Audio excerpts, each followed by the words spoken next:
Andoni. Afternoon.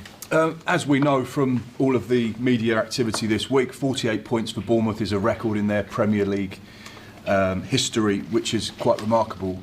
I guess you've spoke to your players to say we don't want to finish on 48 points, we want to finish on 57. I think it's a good news, obviously. It's something that we were trying to get last weeks, but now we still want more points. We know that we have 3 very difficult games, and starting with tomorrow, but we are going to try to keep being competitive in every game. I think tomorrow is a really difficult game for us, really difficult. They are in a really good form. I think they have no injuries, so I think they will recover Timber and they will be like all the squad available, and they are playing for the title. So at the end, it's going to be a really difficult game, and I hope we can be at the level of the game. If someone had said to you at the start of the season that you'd go on to get a record points tally here at Bournemouth, what would your thoughts have been? Would you have believed it was possible?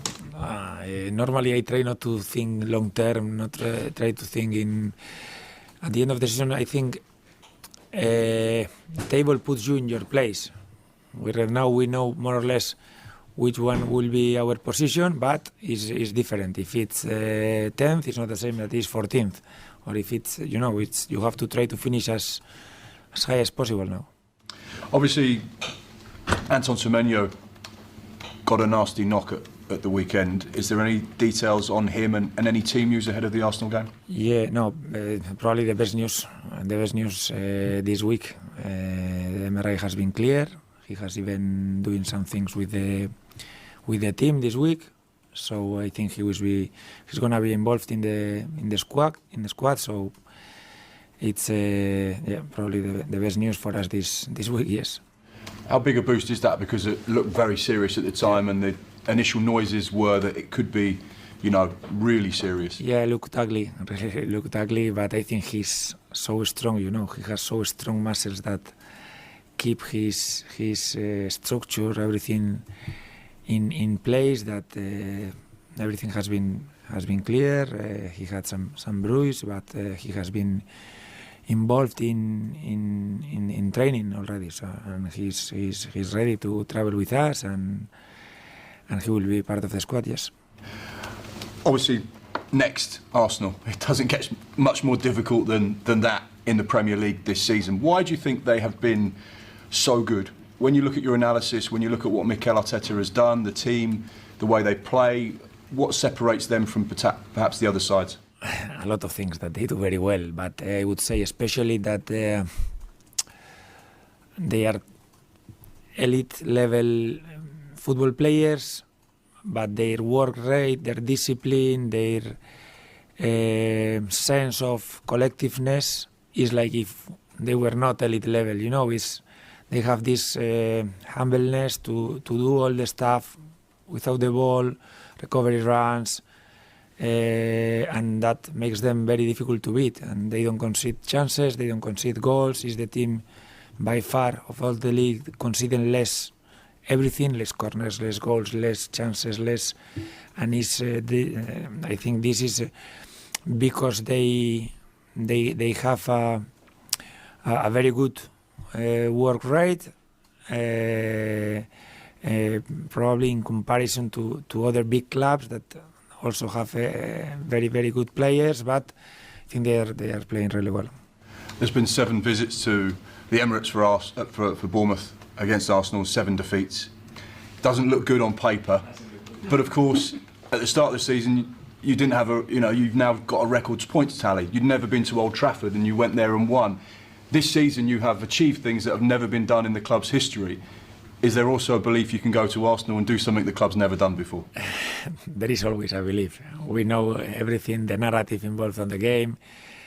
Probably we will be again quite thin numbers-wise because we have some important players out. But I think we also are in a good place.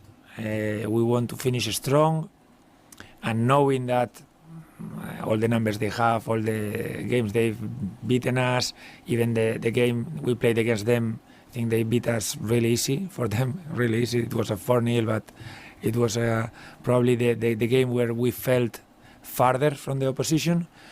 But I think we are stronger now. I think we've improved, and I hope we can give them a good game.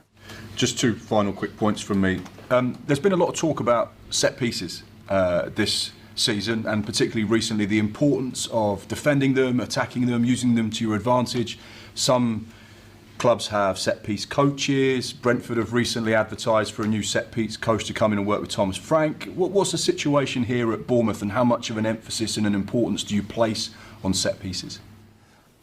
For me, it's very important. At the end, if you look at the numbers, almost 1/3 of the goals come from set-pieces, and it makes a big difference, no?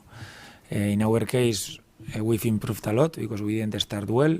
It was something that we knew that we had to improve from even past season, and I think we are in a very, very good place now. We are finishing really strong. We've scored a lot of corners. I think Arsenal is the team with more goals scored from corners, and I think we should be second, third there.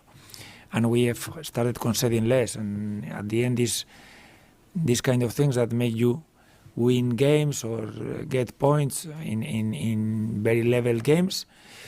We do it. We have Sean and Tommy in charge. Obviously, we have a collective approach. Everyone is involved in the set pieces meetings. We try to decide the routines we are going to use. But during the games, it's very difficult for the managers to think in the set pieces. No, you have a lot of things going on, and whenever they are subs, Tommy and Sean are the ones that are more involved with it, and I'm happy because we are doing really well. But also, looking at tomorrow, we have to be very ready because we are seeing that they are scoring a lot.